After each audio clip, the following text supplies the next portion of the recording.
ہے وہ روتا نہیں، جو حسینی ہے وہ ماتم نہیں کرتا، حسینی پیٹتا نہیں ہے، حسینی سینہ کوبی نہیں کرتا، حسینی واویلا نہیں کرتا، حسینی منافقت نہیں کرتا۔ حسینی وہ ہے، حسینی کے حسین کا کردار اپناتا ہے۔ دو باتوں کو جس نے اختیار کر دیا وہ حسینی، دو باتوں کو جس نے مان لیا وہ حسینی۔ پہلی بات، جس نے نماز کی پابندی کی، کیونکہ امام حسین نے تو شہادت کے وقت بھی سجدہ نہیں چھوڑا۔ آج ہم ایک نماز نہ پڑھ کے ہم حضرت حسین سے محبت کے ٹھیکیدار بن جاتے ہیں۔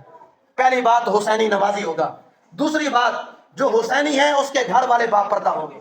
مجھے کوئی بتا دے امام حسین کے جو اہل خانہ تھے انہوں نے بے پردگی میں باہر نکل کر آگے پردے کی حالت میں رہے۔ علی اصغر کی لاش بھی آ گئی، علی اکبر کی لاش بھی آ گئی، وہ پردے کی حالت میں اندر رہے۔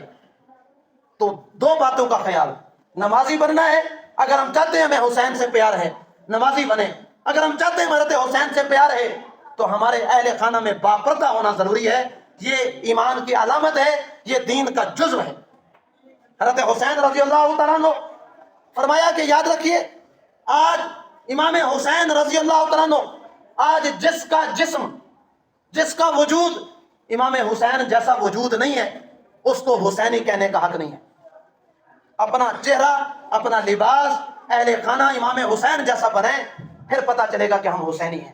نمازوں کا اہتمام کریں، نماز کا اہتمام لازم ہے، اس کا اہتمام کریں اور دین کی پاسداری کریں۔ امام حسین رضی اللہ تعالی عنہ نے کسی جگہ بھی دین کی جزو کو نہیں چھوڑا، انہوں نے دین کی پاسداری کی ہے، دین کے مطابق عمل کیا ہے امام حسین نے۔ آج اگر ہم امام حسین سے پیار کرتے ہیں، ہم دین کے جزو کے مطابق اپنے آپ کو ڈھالیں۔